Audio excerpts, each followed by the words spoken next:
Hello friend, आइए आज एक नए टॉपिक पे चर्चा करते हैं। आज का जो हमारा टॉपिक है उसका नाम है पुष्यभूति वंश या वर्धन वंश।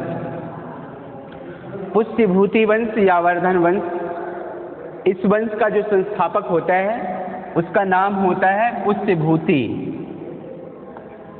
संस्थापक पुष्यभूति होते हैं,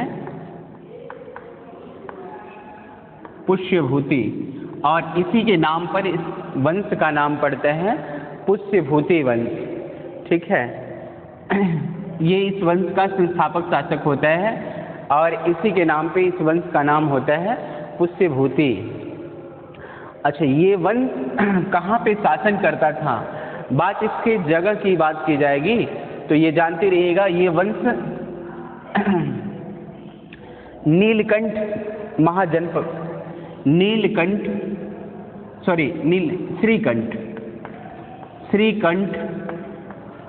श्रीकंठ नामक जनपद में स्थित था।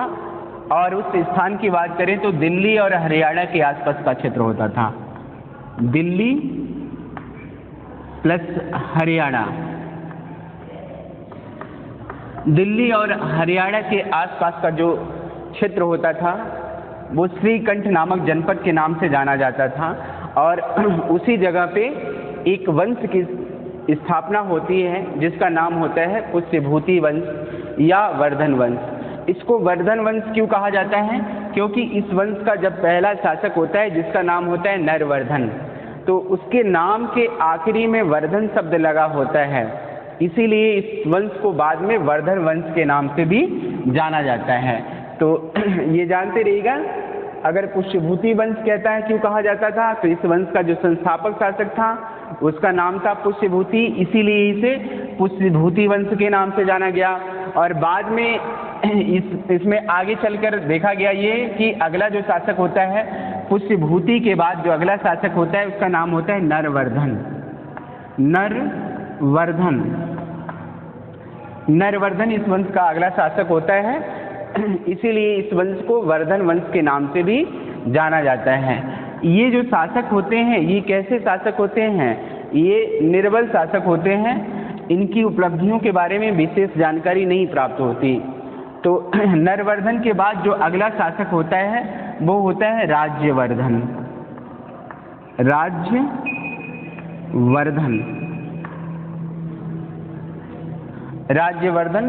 राज्यवर्धन प्रथम। अगला जो शासक होता है वो होता है राज्यवर्धन प्रथम। ये भी क्या होता है? ये भी एक निर्बल शासक ही होता है। इतिहास में इसके बारे में भी बहुत विशेष जानकारी नहीं प्राप्त होती। तो शुरुआत के हम शासकों की बात करें तो पहला होता है पुष्यभूति, जिसने इस वंश की स्थापना करी। तो पुष्यभूति के बारे में भी विशेष उपलब्धि नहीं प्राप्त होती, बस इतना जानकारी मिलती है कि पुष्यभूति ने स्वामी वैरवाचार्य के कहने पर श्मशान भूमि में जाकर बेताल साधना नामक एक धार्मिक क्रिया का संपादन किया था। अगर आपसे पूछे किसने धार्मिक क्रिया का संपादन किया था तो ये पुष्यभूति ने किया था श्मशान भूमि में जाकर। किसके कहने पे? तो भैरवाचार्य जी के कहने पे। उसके बाद अगला जो शासक होता है वो होता है नरवर्धन।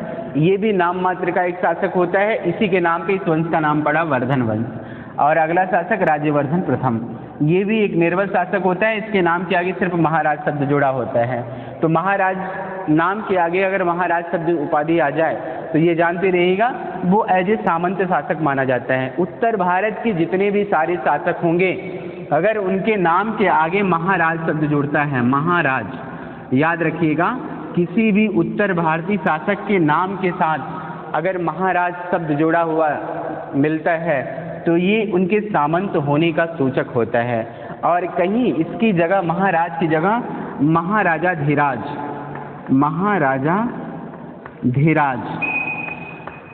अगर ये नाम मिलता है, महाराजा धीराज नाम मिलता है, तो ये इसकी स्वतंत्रता का सूचक है। महाराज शब्द अगर मिलेगा तो उसके सामंत होने का सूचक हो जाएगा। अगर महाराजा धीराज मिलता है तो इसकी स्वतंत्रता का सूचक है। तो महाराजा धीराज ये इसकी स्वतंत्रता का सूचक होता है। तो ये अभी तक के जितने भी शासक हुए सभी लोगों ने किसकी उपाधि धारण की? तो महाराज की। ठीक है, तो इन सभी शासकों के बारे में ये कहा जा सकता है एज ए सामंत शासक के रूप में इन्होंने शासन किया। राज्यवर्धन के बाद जो अगला शासक होता है वो होता है आदित्यवर्धन। आदित्यवर्धन अगला शासक होता है आदित्यवर्धन। आदित्यवर्धन के बारे में ये कहा जाता है ये उत्तर गुप्तवंशी राजकुमारी के साथ विवाह किया था और कोई विशेष उपलब्धि इसके बारे में नहीं मिलती। तो शुरू के ये 3 शासक 4 शासक जो भी हुए हैं ये अभी तक के कैसे शासक होते हैं? ये अभी तक के नाम मात्र के शासक होते हैं, इनकी उपलब्धियों के बारे में विशेष हमें जानकारी नहीं प्राप्त होती। इसके बाद जो अगला शासक होता है जिसका नाम होता है प्रभाकर वर्धन। प्रभाकर वर्धन, प्रभाकर वर्धन जो अगला शासक होता है उसका नाम होता है प्रभाकर वर्धन। प्रभाकर वर्धन के बारे में ये कहा जाता है कि ये पहला जो शासक होता है जिसने स्वतंत्रता की सूचक महाराजा धीराज की उपाधि धारण की। महाराजा धीराज, महाराजा धीराज की उपाधि इसने धारण की थी। प्रभाकर वर्धन की 3 संतानें थीं। बड़े पुत्र का नाम था राज्यवर्धन जिसमें 2 पुत्र और 1 पुत्री। तो बड़े पुत्र का नाम था राज्यवर्धन, राज्यवर्धन और छोटे पुत्र का नाम था हर्षवर्धन, हर्षवर्धन और 1 पुत्री थी जिसका नाम था राजश्री, राजश्री।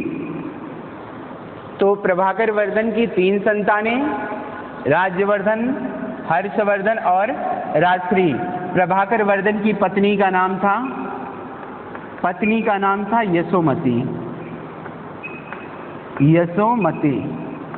अगर पत्नी का नाम पूछे तो इसके पत्नी का नाम था यशोमती। प्रभाकर वर्धन के बारे में ये कहा जाता है इसकी कई सारी उपाधियां हैं। इसकी उपाधि है सिंधुराज ज्वर, सिंधुराज ज्वर,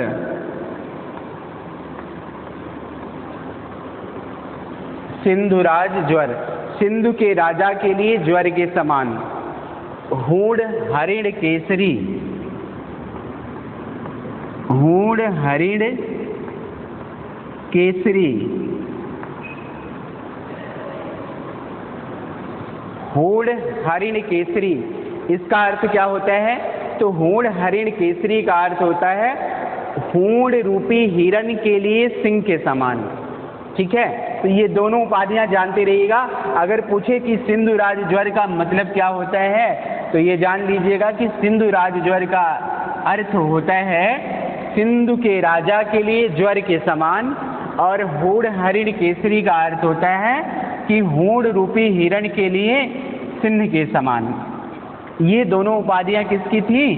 तो ये दोनों उपाधियां प्रभाकर वर्धन की थी और इसने महाराजा धीराज की उपाधि धारण की थी। ये प्रथम शासक होता है इस वंश का जो एक शक्तिशाली शासक होता है।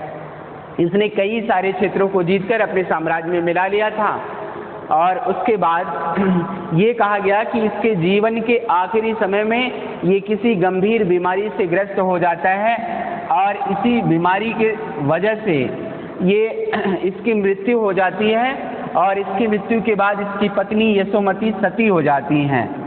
पत्नी यशोमती सती हो जाती हैं और इसका जो बड़ा लड़का है राज्यवर्धन ये उसी समय हूणों के विरुद्ध किसी अभियान पर गया हुआ था और इसके पीछे इसका जो छोटा लड़का है हर्षवर्धन वो भी इसके पीछे गया हुआ था, लेकिन ये पीछे रह जाता है और जंगल में आखेट करने लगता है। आखेट का मतलब होता है शिकार, तो जंगल में ये शिकार खेलने लगता है। तो इस प्रकार प्रभाकर वर्धन की बीमारी का सबसे पहले समाचार अगर पूछे किसको मिला तो प्रभाकर वर्धन की बीमारी का समाचार सबसे पहले हर्षवर्धन को मिलता है। जब प्रभाकर वर्धन की बीमारी का समाचार हर्षवर्धन को मिला तो ये तत्काल जो है वापस आ जाता है और बाद में इसने जो है राज्यवर्धन को भी वापस बुलाने के लिए भेज दिया अपने दूत को। और फिर उसके बाद राज्यवर्धन भी वापस आता है और यहाँ उसके बाद प्रभाकर वर्धन की जो 2 राजवैद्य थे, प्रभाकर वर्धन के जो दरबारी, जो इसके दरबार से संबंधित 2 राजवैद्य थे, उन राजवैद्य का नाम था, एक का नाम था रसायन और दूसरे का सुषेण। ठीक है, ये जानते रहिएगा, रसायन और सुषेण 2 इसके राजवैद्य होते हैं। तो इन 2 राजवैद्यों ने पूरा भरसक प्रयास किया कि इसे बचा लिया जाए, लेकिन जो है ये इनको बचा नहीं पाए और प्रभाकर वर्धन की मृत्यु हो गई। प्रभाकर वर्धन की जब मृत्यु हो गई तो प्रभाकर वर्धन के मरने के बाद मंत्रियों ने राज्यवर्धन को शासक बनाना चाहा, लेकिन राज्यवर्धन का शासन में मन नहीं लग रहा था और ये शासक बनना नहीं चाहता था। अभी इधर मंत्रणा चली रही थी, तब तक जो है इसको ये खबर मिली कि इसकी जो बहन थी, जिसका राजश्री, जिसका विवाह मौखरी नरेश ग्रहवर्मा के साथ हुआ था। किसके साथ हुआ था? तो मौखरी नरेश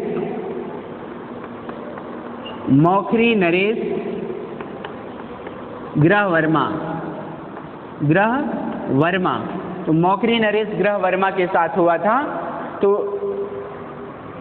इधर मौखरियों के साथ उत्तर गुप्तवंशी शासकों का युद्ध चल रहा था।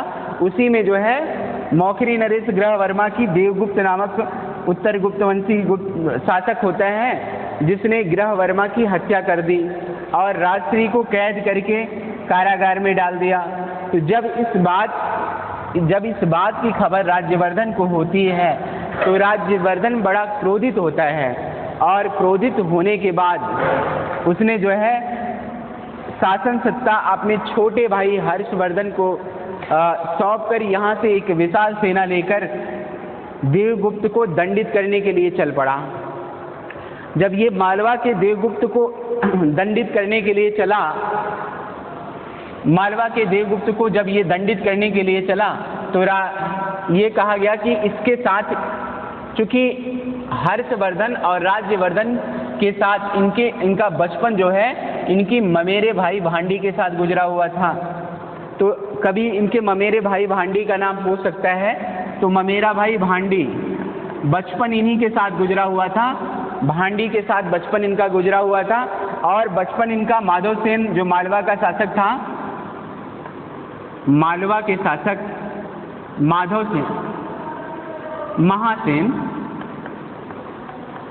महासेन के पुत्रों, इनके 2 पुत्र थे जिनका नाम था कुमारगुप्त और माधवगुप्त। तो इनका बचपन महासेन गुप्त के 2 पुत्रों कुमारगुप्त और माधवगुप्त, तो कुमारगुप्त और माधवगुप्त तथा ममेरे भाई भांडी के साथ इनका बचपन गुजरा हुआ था।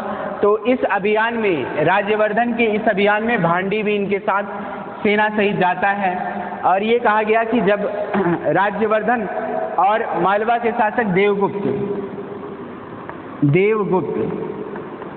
देवगुप्त का नाम कहीं नहीं आता, हर जगह से मालवा का दुष्ट शासक ही कहा जाता है। ठीक है, तो ये जानते रहिएगा। तो मालवा का ये उत्तर गुप्तवंशी शासक देवगुप्त होता है। तो देवगुप्त के ऊपर इसने आक्रमण किया और उस आक्रमण में देवगुप्त मारा जाता है। लेकिन देवगुप्त का एक मित्र शासक होता है जिसका नाम होता है शशांक, गौड़ नरेश शशांक। गौड़ उस समय बंगाल को कहा जाता था, बंगाल के क्षेत्रों में इसका अधिकार था। ये बंगाल में शासन करता था और ये देवगुप्त का मित्र था। इसकी सहायता से ही इसने ग्रहवर्मा की हत्या की थी। तो शशांक भी इसके साथ सहयोग कर रहा था। लेकिन जब देवगुप्त की मृत्यु हो जाती है, देवगुप्त पराजित होकर मारा जाता है, तो देवगुप्त के मरने के बाद शशांक ने धोखे से राज्यवर्धन को अपने यहाँ बुलाया। ये कहा जाता है कि कुछ इतिहासकारों ने कहा कि इसे जो है भोजन पर आमंत्रित किया इसने, और भोजन के लिए आमंत्रित करने के बाद इसने ये भी कहा कि मैं अपनी पुत्री का विवाह आपके साथ कर दूंगा। तो इसने छल से जो है राज्यवर्धन की हत्या कर दी। जब इसने छल से राज्यवर्धन की हत्या कर दी तो राज्यवर्धन के हत्या का समाचार जब हर्षवर्धन को मिलता है तो ये बड़ा क्रोधित होता है, और क्रोधित होने के बाद ये चूँकि शासन सत्ता पर ये भी नहीं बैठना चाहता था, लेकिन फिर भी अपने मंत्रियों के कहने पर, अपने मंत्री के कहने पर ये शासन सत्ता संभालने के लिए तैयार हो गया, और उसके बाद शासक बनता है। और फिर शशांक को दंडित करने के लिए एक विशाल सेना के साथ चल पड़ा। तो हर्षवर्धन के बारे में ये कहा जाता है, हर्षवर्धन का जो शासन का टाइम है वो 606 से लेके 647 तक है। हर्षवर्धन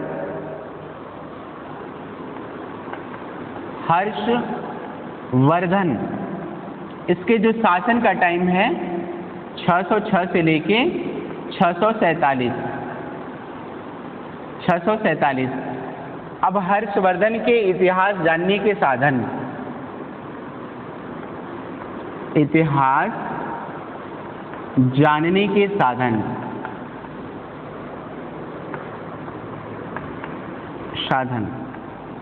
हर्षवर्धन के इतिहास के बारे में जानकारी हमको बाणभट्ट के हर्षचरित से,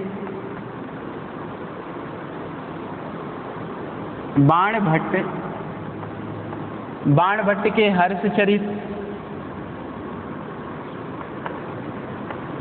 हर्षचरित, आर्य मंजूश्री मूलकल्प,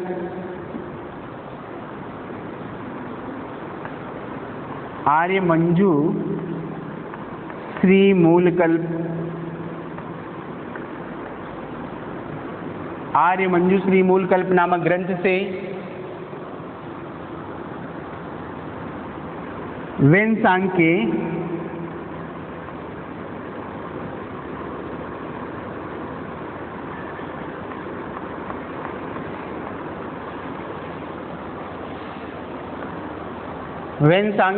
यात्रा विवरण, सियुकी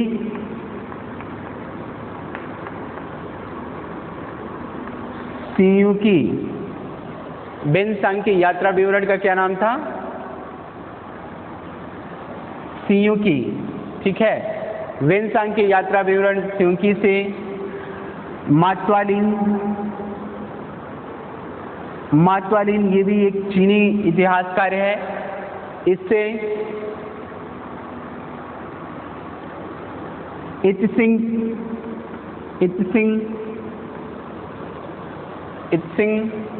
ये भी एक चीनी इतिहासकार है, इससे भी हर्षवर्धन के इतिहास के बारे में जानकारी प्राप्त होती है। और हर्षवर्धन ने स्वयं 3 ग्रंथों की रचना करी। उन ग्रंथों का क्या नाम है? तो उनका एक का नाम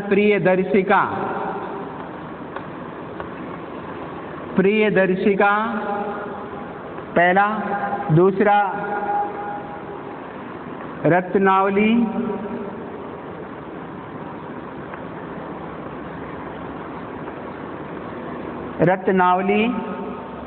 और तीसरा है नागानंद। तो ये इसके हर्ष द्वारा रचित 3 ग्रंथ हैं। प्रियदर्शिका में वत्सराज उदयन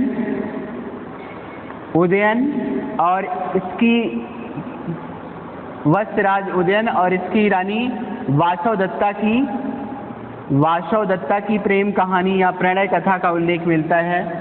अगर आपसे पूछे कि प्रियदर्शिका में किसका उल्लेख मिलता है, तो प्रियदर्शिका में वत्सराज उदयन और उसकी पत्नी वासव दत्ता की प्रणय कथा का उल्लेख मिलता है। और रत्नावली में किसका उल्लेख मिलता है? तो वत्सराज उदयन और वासव दत्ता की नौकरानी होती है जिसका नाम होता है नागरिका। ये वासव दत्ता की नौकरानी होती है। तो वत्सराज उदयन और उसकी वासव दत्ता की नौकरानी नागरिका की प्रणय कथा का उल्लेख कहाँ मिलता है? तो इसका उल्लेख रत्नावली में मिलता है। और नागानंद किससे संबंधित है? तो नागानंद बौद्ध धर्म से संबंधित है। बौद्ध धर्म से संबंधित जो भी जानकारी हमें मिलती है, बौद्ध धर्म से संबंधित जानकारी किसमें प्राप्त होती है? तो नागानंद नामक ग्रंथ में जो है बौद्ध धर्म से संबंधित जानकारी प्राप्त होती है। ये जानते रहिएगा। ये सारे जो है, और हर्षवर्धन के 2 अभिलेख हैं। कौन? बांसखेड़ा अभिलेख, बांसखेड़ा, और दूसरा है मधुबन अभिलेख। पहला बांसखेड़ा, दूसरा मधुबन अभिलेख। मधुबन अभिलेख और बांसखेड़ा अभिलेख, इनसे भी हर्षवर्धन के बारे में जानकारी प्राप्त होती है।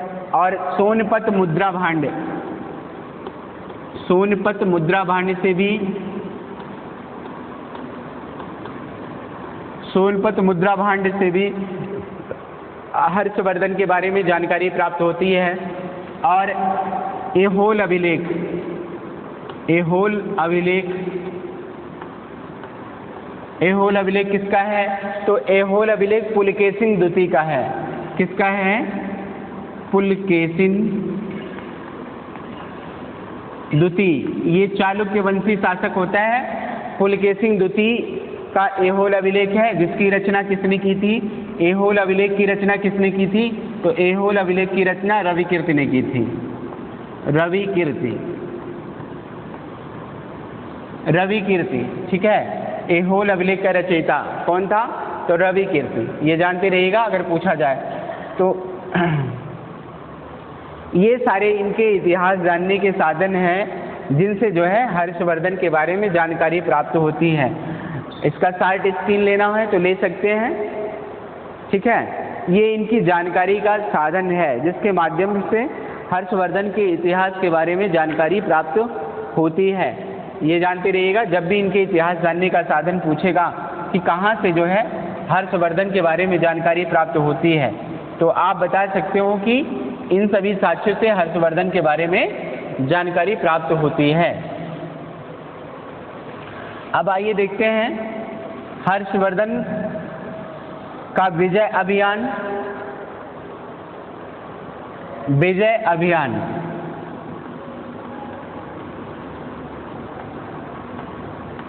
विजय अभियान।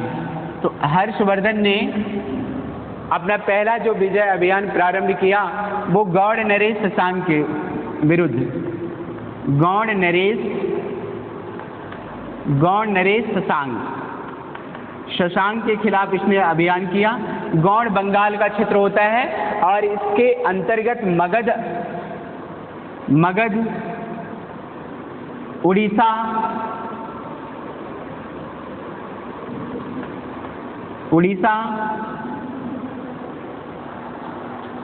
और पश्चिम बंगाल के क्षेत्र आते थे, ठीक है। पश्चिम बंगाल,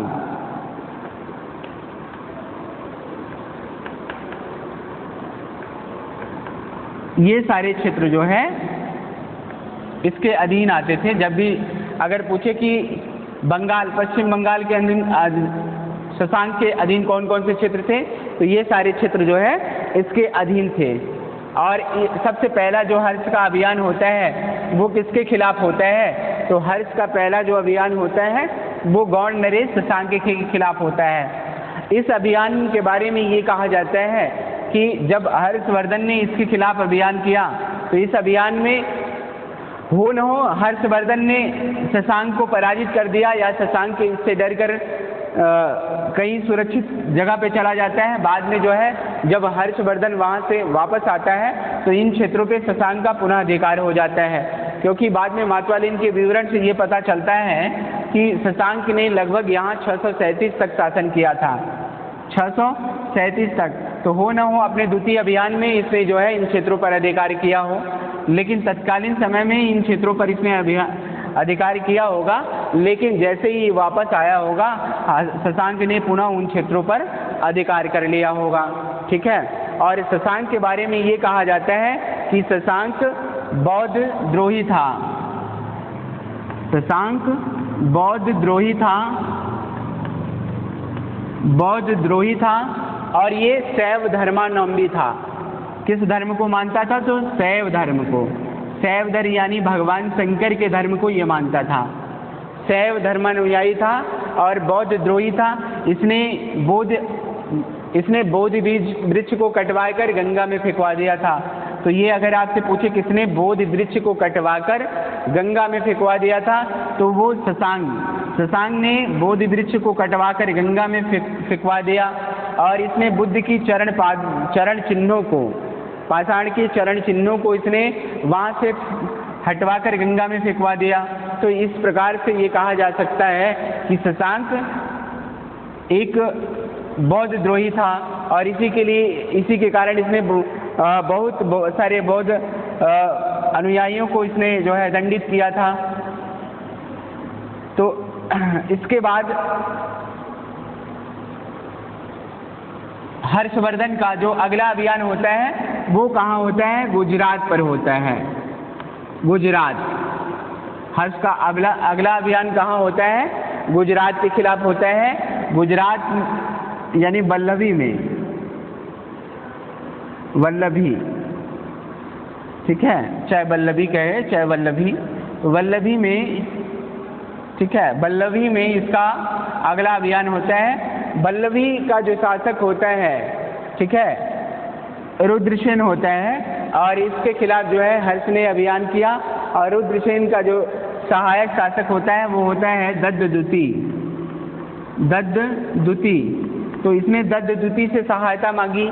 तो दत्तदुति ने जो है, चूंकि दत्तदुति भी एक निर्बल शासक होता है, तो दत्तदुति जो था ये पुलकेशिन दुति, चालुक्य नरेश पुलकेशिन दुति का सामंत था। ये इसका सामंत था। और हो न हो बाद में हर्ष और पुलकेशिन दुति के बीच में कहीं न कहीं यही विवाद का कारण बना होगा, ठीक है। और इसीलिए हर्षवर्धन ने क्या किया कि वल्लभी के शासक से इसने क्या किया कि इसे पराजित करने के बाद इससे संधि कर ली और संधि के फलस्वरूप इससे अपनी पुत्री का विवाह कर दिया, ठीक है। तो दोनों के बीच में कैसे अच्छे रिश्ते हो जाते हैं। और उसके बाद वल्लभी गुजरात को जीतने के बाद हर्ष ने अपना जो है अगला अभियान जो है किस पर किया? तो कश्मीर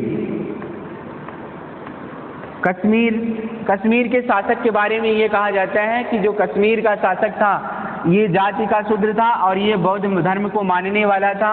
और इसने जो है भगवान बुद्ध के दांत को रखा हुआ था। और हर्ष ने जो है इससे भगवान बुद्ध के दांत को दिखाने की बात कही और कहा कि एक बार उस दांत का हमको दर्शन करा दो। और ये कश्मीर की सीमा में ये जाता है। और जैसे ही इसने भगवान बुद्ध के दांत का दर्शन कराया तो बुद्ध ने जैसे ही हर्ष ने जैसे ही भगवान बुद्ध के दांत को देखा तो देखने के बाद वो बड़ा भावविवल हो जाता है और बलपूर्वक उसने क्या किया कि उस दांत को उठाकर ये कश्मीर से अपने क्षेत्र में लाया जहाँ पर ये शासन करता था, ठीक है। तो वहाँ लाया और इसीलिए ये कहा जाता है कि इसने कश्मीर की विजय की थी। लेकिन इस आधार पर ये नहीं कहा जा सकता कि हर्ष ने कश्मीर की विजय की थी, ठीक है। और अगला ये कहा जाता है कि नेपाल की विजय। नेपाल, हर्ष ने नेपाल के क्षेत्रों पर भी, नेपाल के दुर्गम पर्वतीय क्षेत्रों पर भी इसने अधिकार किया। तो नेपाल के क्षेत्रों पर भी हर्ष का अधिकार था। तो ये कहा जाता है कि इसने नेपाल की भी विजय की, लेकिन इसके बारे में कोई विशेष जानकारी नहीं प्राप्त हो पाती। अगला दक्षिण विजय। दक्षिण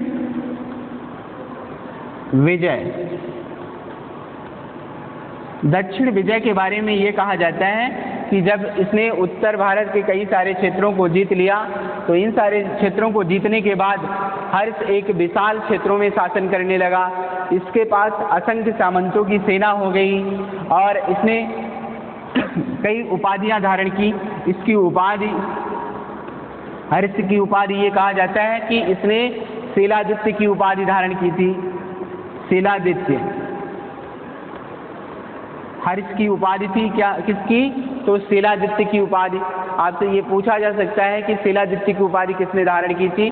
तो हर्ष ने शीलादित्य की उपाधि धारण की थी, ठीक है। और ये उपाधि इसे किसने दी, अगर ऐसा पूछा जाता है तो ये जानते रहिएगा, नालंदा विश्वविद्यालय का जो आचार्य होता है शीलभद्र ऋषि ने इसको शीलादित्य की उपाधि धारण की थी, उपाधि दिया था। ठीक है, किसने दिया था, तो शीलभद्र ने।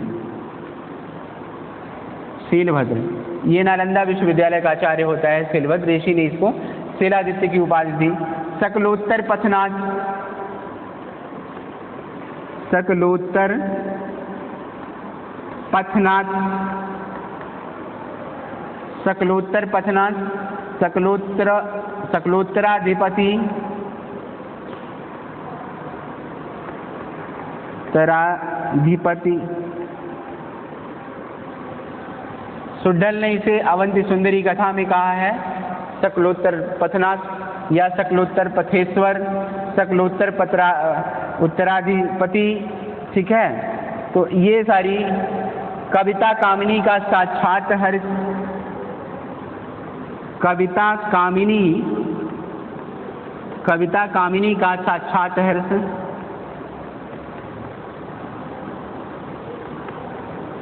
कविता कामिनी का साक्षात हर्ष, वाणी का हर्ष, वाणी का हर्ष, हर्ष, हातिम दुती, हातिम दुती, इसकी अत्यधिक दानशीलता के कारण इसे हातिम दुती भी कहा जाता है। ठीक है, ये सारी उपाधि किसकी थी, तो हर्ष की। ये जानते रहिएगा, जब इसकी उपाधियों से क्वेश्चन पूछा जाएगा तो ये सारी उपाधियां आप बता सकते हो। ये बड़ी इंपॉर्टेंट उपाधि है, कई बार इसकी ये उपाधि पूछी गई है, तो जब भी इस उपाधि को पूछता है तो आप बता सकते हो कि शीलादित्य की उपाधि किसकी थी। ठीक है, तो ये सारी उपाधियां इसने धारण की। और उसके बाद इसमें दक्षिण, अब इसकी जो सीमा थी वो दक्षिण में नर्मदा नदी तट, नर्मदा नदी के तट तक टच करने लगी, तो इसीलिए जो है, और इधर जो दक्षिण भारत के क्षेत्रों में शासन कर रहा था वो होता है चालुक्य नरेश पुलकेशिन द्वितीय, चालुक्य वंशी शासक या चालुक्य चौलुक्य, चालुक्य वंशी शासक पुलकेशिन द्वितीय, पुलकेशिन द्वितीय। ये चालुक्य वंशी शासक होता है पुलकेशिन द्वितीय। दक्षिण भारत के क्षेत्रों में इसका अधिकार था, ये भी एक शक्तिशाली शासक था। और दोनों के बीच में नर्मदा नदी के किनारे, नर्मदा नदी के तट पे कहीं पर युद्ध हुआ, और ये कहा गया कि उस युद्ध में असंख्य हाथियों की सेना से सुसज्जित होकर हर्ष ने इसके सामने युद्ध किया। और इस युद्ध में जो है पुलकेशिन द्वितीय के जो रविकीर्ति द्वारा रचित ऐहोल अभिलेख या ऐहोल प्रशस्ति, उसमें ये कहा गया कि असंख्य हाथियों की सेना से सुसज्जित होकर आए हुए हर्ष को पुलकेशिन द्वितीय ने गायब कर दिया। अर्थात पुलकेशिन द्वितीय ने हर्ष को पराजित कर दिया। और वहीं पर वेनसांग का विवरण ये कहता है, जिसने नालंदा विश्वविद्यालय में शिक्षा ग्रहण करने के लिए चीनी यात्री होता है, हर्षवर्धन के समय में आया था, 629 ईस्वी में भारत आया।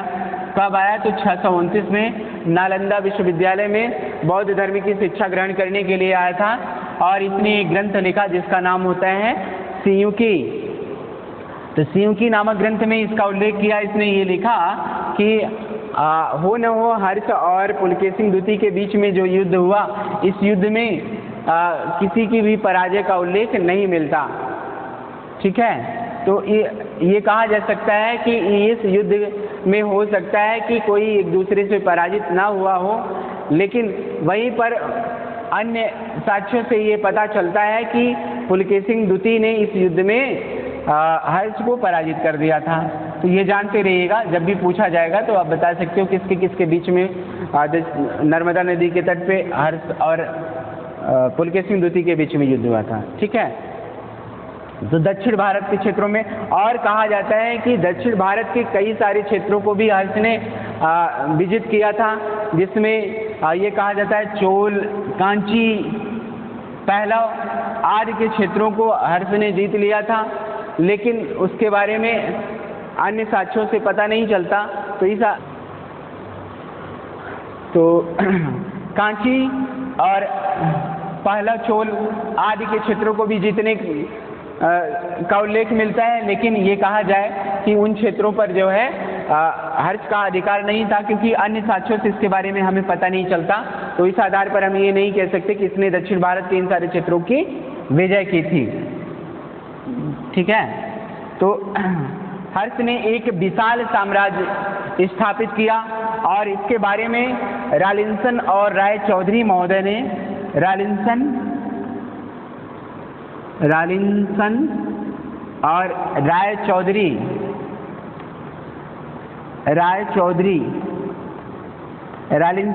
राय चौधरी महोदय ने ये कहा कि हर्ष में अशोक, मौर्यवंशी शासक अशोक और गुप्त वंशी शासक समुद्रगुप्त दोनों का मिश्रण था। दोनों के गुण इसमें विद्यमान थे। समुद्रगुप्त जैसी आक्रामकता और अशोक जैसी शांतिवादी नीति, ये दोनों भी इसके अंदर विद्यमान थे और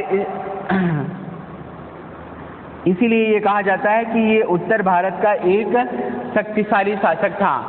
और इसकी जो राजधानी की बात की जाए तो ये कहा जाए इसकी राजधानी थी कन्नौज। कहाँ थी? कन्नौज। इसकी राजधानी कहाँ थी? तो इसकी राजधानी थी कन्नौज। और कन्नौज से पहले पुष्यभूति वंश या वर्धन वंश की राजधानी की बात करें कि इसके पहले राजधानी कहाँ थी, तो इसके पहले राजधानी थी थानेश्वर। क्योंकि कन्नौज की गद्दी पर ये जब इसने बंगाल के शासक गौड़ शासक शशांक को इसने जब आक्रांत किया, इसके खिलाफ अभियान के लिए गया हुआ था, तो उसी समय रास्ते में इसको ये खबर मिलती है, क्योंकि जो ममेरा भाई इसका भांडी जो राज्यवर्धन के साथ गया हुआ था, तो राज्यवर्धन की जब हत्या हो जाती है तो ये सेना सहित वापस आ रहा था, तो रास्ते में रुका हुआ था। उसी समय इसकी मुलाकात जो है इससे हो जाती है, भांडी से। तो भांडी ने इसको बताया कि जो राजश्री है, इसकी बहन राजश्री जो है उस समय जो है विंध्याचल के जंगलों में सती होने के लिए चली गई थी। इसके कारागार से निकलकर विंध्याचल के जंगलों में सती होने के लिए चली गई थी। तो इसने भांडी के नेतृत्व में अपनी सेना वहीं पर छोड़ दी और उसके बाद राजश्री की खोज के लिए कुछ चुने हुए व्यक्तियों को लेकर निकल पड़ता है और विंध्याचल के क्षेत्रों में जब जाता है तो वहीं पर इसने बौद्ध आचार्य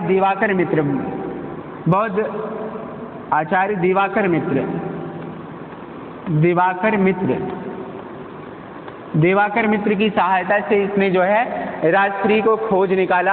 और जब राजश्री के पास पहुंचता है तो राजश्री जो है उस समय चिता तैयार करके अग्नि पर बैठने वाली थी, उसी समय ये पहुंचता है। तो दिवाकर मित्र की सहायता से जब इसने राजश्री को खोज निकाला तो बड़ी मुश्किल से, बमुश्किल राजश्री तैयार नहीं हो रही थी, लेकिन बड़ी मुश्किल के साथ इसने राजश्री को मनाया और राजश्री को मना के वापस आता है। तो कई महीने ये दिवाकर मित्र जो बौद्ध आचार्य था, इसके जो है कुटिया में ये काफ़ी दिन तक वहाँ पर रहता है राजश्री के साथ। उसके बाद जो है ये राजश्री के साथ ही कन्नौज की गद्दी पर आसीन होता है। तो कन्नौज को राजधानी इसने इसलिए बनाया कि यहाँ पर राजधानी बनाने से जो है ये राजश्री को सहयोग कर सकता था, इसलिए इसने कन्नौज को राजधानी बनाया। तो कन्नौज, अगर ये कहे कि यहाँ से अगर क्वेश्चन ये पूछा जाए कि कन्नौज की गद्दी पर हर्षवर्धन किसके साथ बैठता था, तो अपनी बहन राजश्री के साथ ये कन्नौज की गद्दी पर बैठता था। ये जानते रहिएगा, कभी भी पूछा जा सकता है। और असम का शासक जो भास्कर वर्मन होता है, ये इसका मित्र शासक था।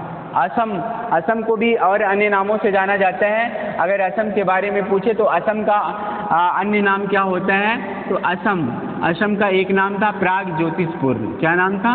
प्रागज्योतिषपुर। तो प्रागज्योतिषपुर किसका नाम था? तो प्रागज्योतिषपुर असम का नाम था। असम का एक और नाम था जिसका नाम था कामरूप के नाम से भी असम को जाना जाता है। तो असम के दो नाम से। तो यहीं का जो शासक होता है भास्कर वर्मन, वो जो है इसका मित्र था हर्षवर्धन का। ठीक है, और हर्षवर्धन के बारे में ये कहा जाता है कि इसने जो है कन्नौज में एक धार्मिक सभा का आयोजन किया था और दूसरा प्रयाग की महामोक्ष परिषद में भी एक धार्मिक सभा का आयोजन किया था। तो कन्नौज की धार्मिक सभा और प्रयाग की महामोक्ष परिषद, इसके बारे में ये कहा जाए कि कन्नौज की धार्मिक सभा का आयोजन शशांक ने कब किया था? तो कन्नौज की धार्मिक सभा का आयोजन शशांक ने 643 में किया था। कब किया था? तो 643 में कन्नौज की धार्मिक सभा,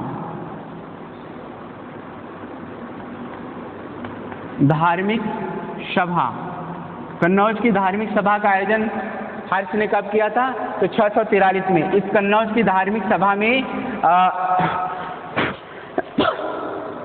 असम का शासक भास्कर वर्मन भी भाग लिया था। असम का शासक भास्कर वर्मन, उसने भी कन्नौज की धार्मिक सभा में भाग लिया था। और कन्नौज की धार्मिक सभा को 5वीं बौद्ध संगीति के नाम से भी जाना जाता है। अगर आपसे पूछे, ये थोड़ा सा अब अंदर का क्वेश्चन है, जब थोड़ा सा और डीप में जाएगा तब ये क्वेश्चन बना सकता है कि कन्नौज की 5वीं बौद्ध संगीति के नाम से किसे जाना जाता है? तो कन्नौज की धार्मिक सभा को 5वीं बौद्ध संगीति के नाम से भी जाना जाता है। और दूसरा है 644 में जो है, इसने प्रयाग की महामोक्ष परिषद, प्रयाग की महामोक्ष परिषद,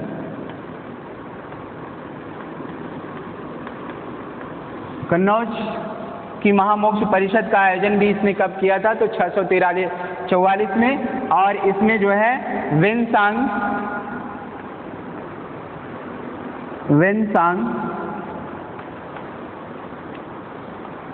वेनसांग ने भी भाग लिया था, जिसको हीनयान देव और महायान देव, हीनयान देव एवं महायान देव, हीनयान देव एवं महायान देव की उपाधि दी गई थी। और ये जब इस सम्मेलन में इसने भाग लिया था, क्योंकि प्रत्येक 5वें वर्ष इस सभा का आयोजन किया जाता था। और जब इस सभा में जिसमें वेनसांग ने भाग लिया था, वो कौन सी सभा थी? अगर पूछा जाए तो छठी सभा थी। कौन सी सभा थी? तो छठी सभा में जो है वेनसांग ने इसमें भाग लिया था। ठीक है। और इसके बारे में ये कहा जाता है कि प्रयाग की महामोक्ष परिषद में हर्ष ने इतना अत्यधिक दान दिया, इतना अत्यधिक दान देता है कि ये लगभग अपना सब कुछ इसके पास जो था वो सब कुछ दान कर देता है। आखिरी में इसके पास कुछ नहीं बचता और ये अपने बहन राजश्री के द्वारा दिए गए वस्त्र से अपने शरीर को ढककर वापस आता है। तो इसीलिए कहा जाता है ये कि बहुत अत्यधिक दानशील शासक भी था। और इसकी दानशीलता का एक प्रमाण और मिलता है, और ये कहा जाता है कि इसने जो है दानशीलता और उदारता, दानशील और उदार दोनों था ये। इसकी उदारता का एक प्रमाण ये भी मिलता है कि इसने सिंध के राजा के ऊपर आक्रमण किया और उसको जीतने के बाद इसने उसका साम्राज्य से वापस कर दिया था। तो इसीलिए कहा जाता है ये उदार शासक भी था। इसकी उदारता का परिचय वहाँ से मिलता है और उसकी इस उदारता को धर्म विजय के नाम से भी जाना जाता है। तो ये जानते रहिएगा, ये हर्ष जो है, इसीलिए हर्ष में अशोक और समुद्रगुप्त दोनों का मिश्रण राय चौधरी रालिंसन महोदय ने भी कहा है। और इसी के समय में वेनसांग नालंदा विश्वविद्यालय में शिक्षा ग्रहण करने के लिए आया था। और जब वो नालंदा विश्वविद्यालय में शिक्षा ग्रहण करने के लिए आया तो उस समय नालंदा विश्वविद्यालय का आचार्य कौन था? तो उस समय नालंदा विश्वविद्यालय का आचार्य शीलभद्र थे, शीलभद्र। और ये कहा गया कि इस समय नालंदा की जो प्रवेश परीक्षा होती थी वो बड़ी टफ प्रवेश परीक्षा होती थी। और नालंदा विश्वविद्यालय में बड़ी दूर दूर से लोग, कई देशों, जावा, सुमात्रा, मलाया, कंबोडिया, इंडोनेशिया जैसे आदि देशों से बहुत सारे लोग यहाँ पे शिक्षा ग्रहण करने के लिए आते थे। ठीक है। और यहाँ का जो पुस्तकालय होता है उसको धर्मगंज के नाम से भी जाना जाता था। पुस्तकालय को किस नाम से जाना जाता है अगर ये पूछा जाए तो धर्मगंज, धर्मगंज। तो धर्मगंज नाम से भी इसके पुस्तकालय को जाना जाता है। ठीक है। तो ये हो न हो, हर्षवर्धन गुप्तों के पतन के बाद इसने ही भारत के इन सारे क्षेत्रों को एकीकृत करके एक विशाल साम्राज्य की इसने स्थापना की। अपने जीवन पर्यंत इन सारे क्षेत्रों पर इसने अधिकार किया और अपने जीवन पर्यंत इन सारे क्षेत्रों को अक्षुण्ण बना के रखा और ये एक शक्तिशाली शासक, एक युद्ध विजेता होने के साथ साथ ये धार्मिक और न्यायिक क्षेत्रों में भी इसने विशेष सराहनीय कार्य किए। और ये अगर पूछे कि किस धर्म को मानता था तो ये बौद्ध धर्म को मानता था, बौद्ध धर्मावलंबी था।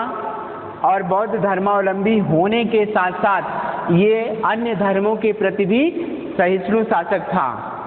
ठीक है, ये जानते रहिएगा कि बौद्ध धर्मावलंबी होने के साथ साथ अन्य धर्म को भी ये मानता था। ठीक है,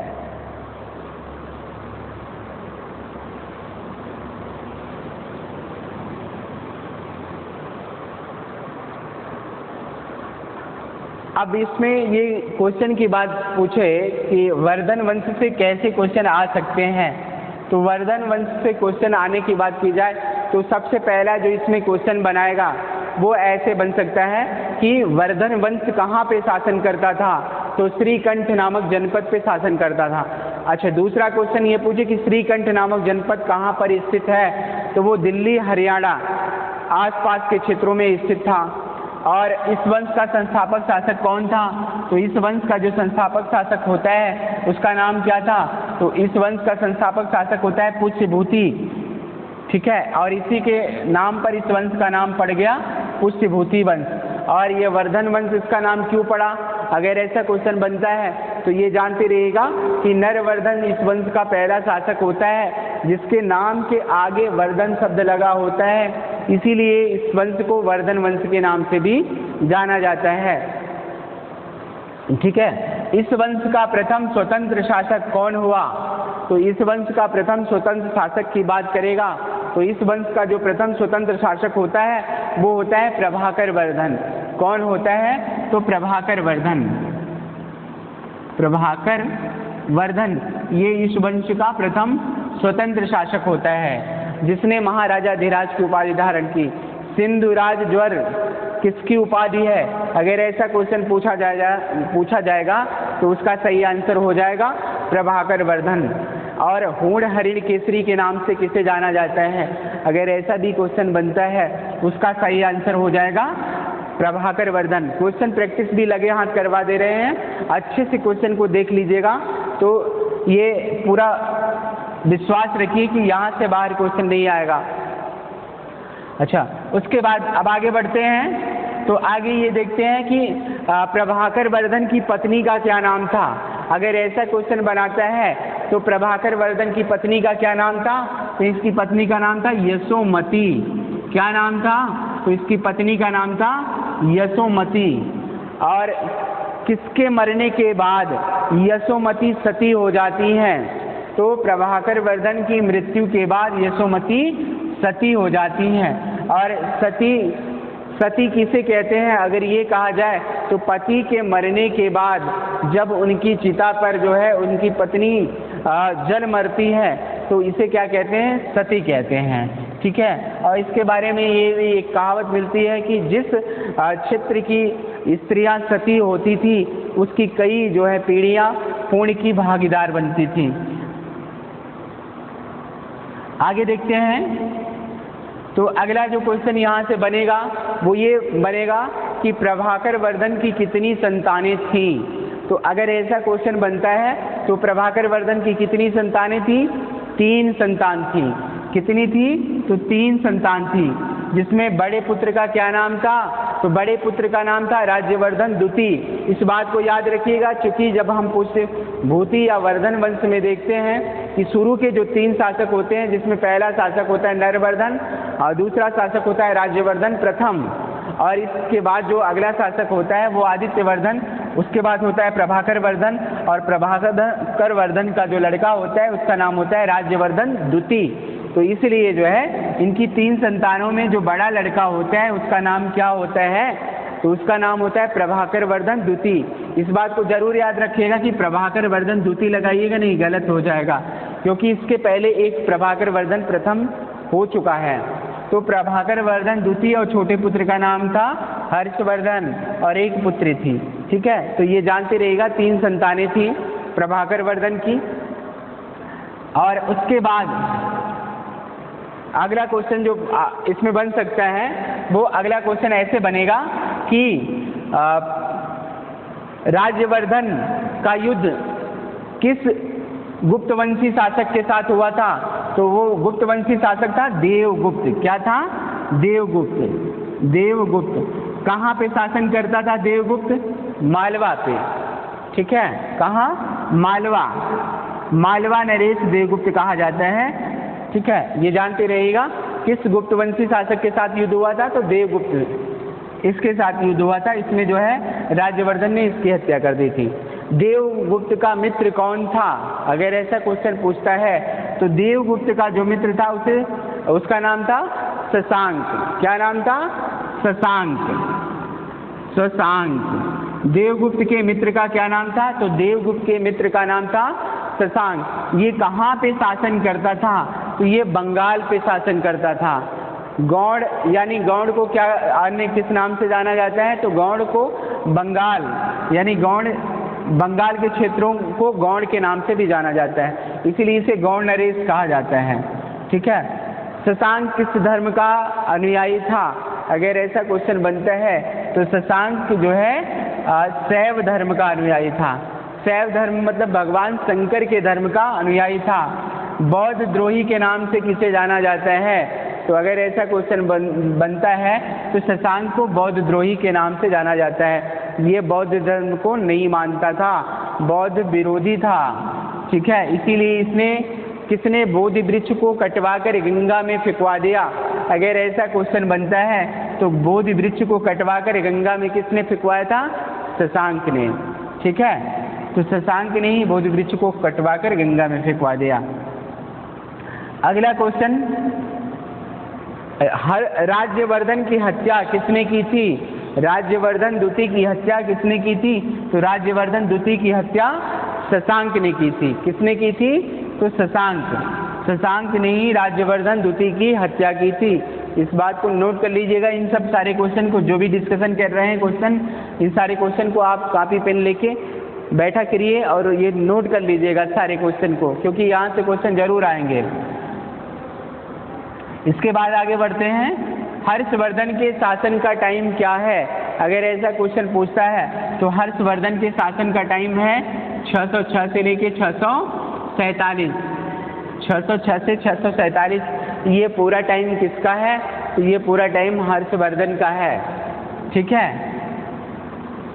हर्षवर्धन के इतिहास जानने का सबसे प्रमुख साधन कौन है? तो वो है बाणभट्ट द्वारा रचित हर्षचरित। हर्षचरित।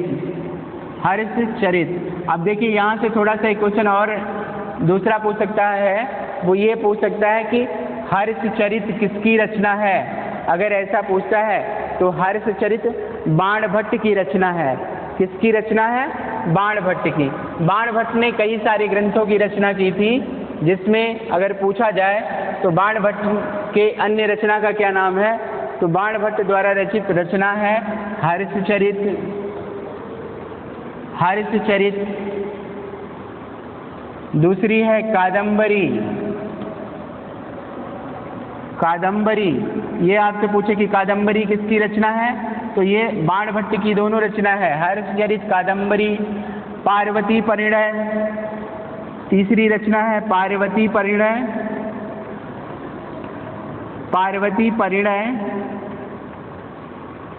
पार्वती परिणय। अगली रचना है मुकुट ताड़ितक।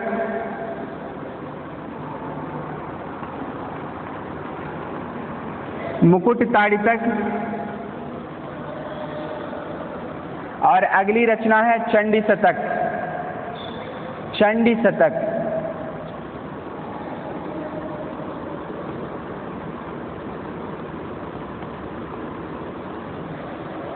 ठीक है, ये इसकी बाणभट्ट की रचना है। किसकी है? बाणभट्ट। बाणभट्ट की रचना है सारी। कौन कौन सी? हर्षचरित, कादंबरी, पार्वती परिणय, मुकुट ताड़ितक, चंडी शतक। ये पांचों रचनाएं किसकी है? अगर ये पूछे तो ये पांचों रचनाएं किसकी है? बाणभट्ट की रचना है। ठीक है, इन रचनाओं से भी ये क्वेश्चन आता है।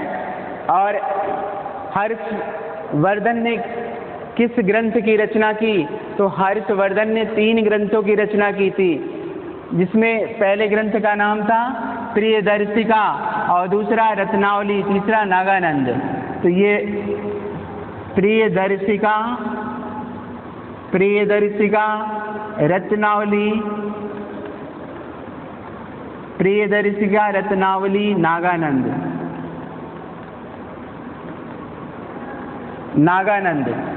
प्रियदर्शिका, रत्नावली, नागानंद, ये 3 सारे ग्रंथ हैं। ये किसके हैं? तो हर्षवर्धन की। और कुछ इतिहासकारों ने तो ये भी कहा कि इन 3 ग्रंथों को हर्ष ने नहीं लिखा था, बल्कि धावक से इसने कुछ पैसे देकर खरीद लिए थे इनके अधिकार। ठीक है, तो यहाँ से भी क्वेश्चन बन सकते हैं। ये भी बड़े इम्पॉर्टेंट प्रश्न है, तो इसको भी आप देख लीजिएगा जरूर, क्योंकि पूछेगा।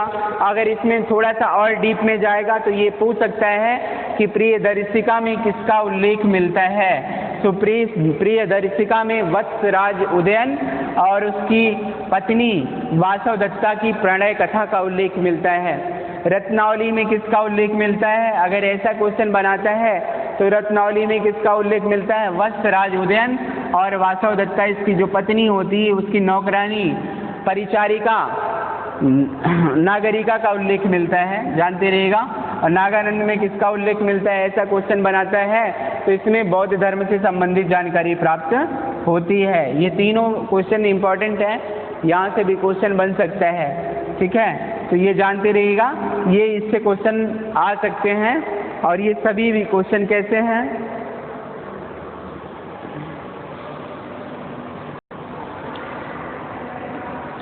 ये सारे क्वेश्चन बहुत ही इंपॉर्टेंट हैं, कहीं से भी पूछे जा सकते हैं, तो ये जानते रहिएगा। अब आगे बढ़ते हैं।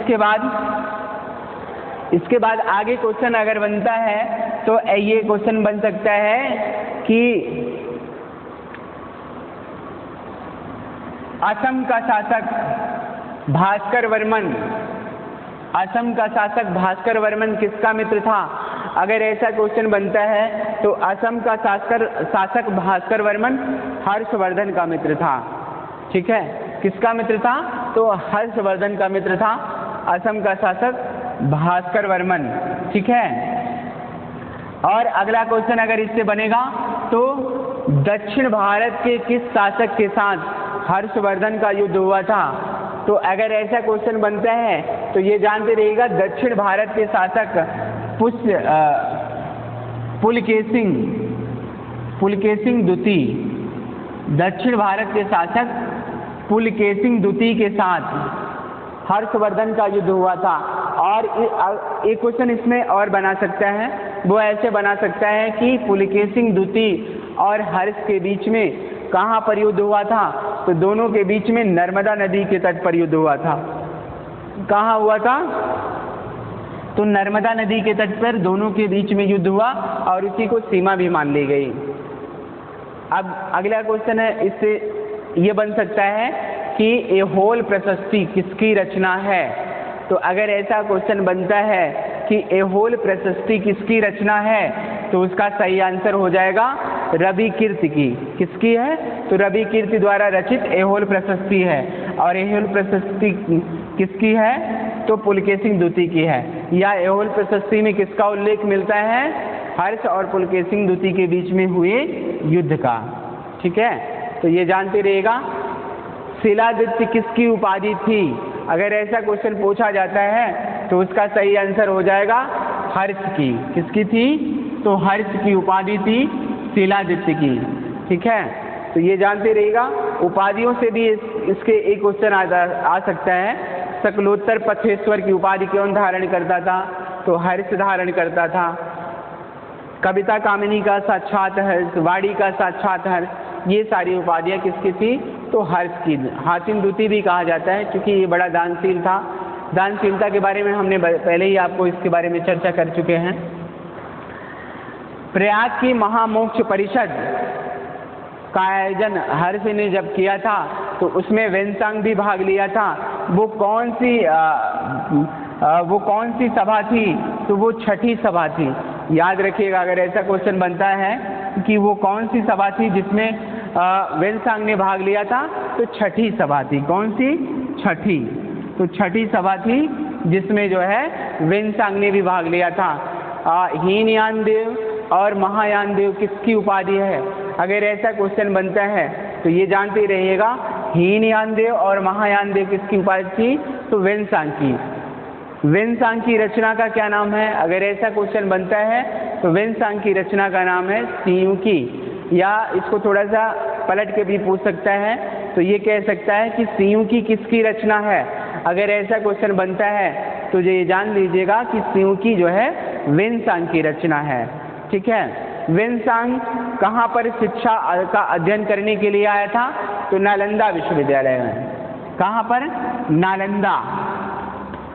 नालंदा विश्वविद्यालय कहाँ पर स्थित है? तो नालंदा विश्वविद्यालय बिहार में स्थित है। किसके समय में नालंदा जो है बौद्ध धर्म की शिक्षा का केंद्र हुआ करता था? तो हर्ष के समय में नालंदा बौद्ध धर्म की शिक्षा का केंद्र हुआ करता था।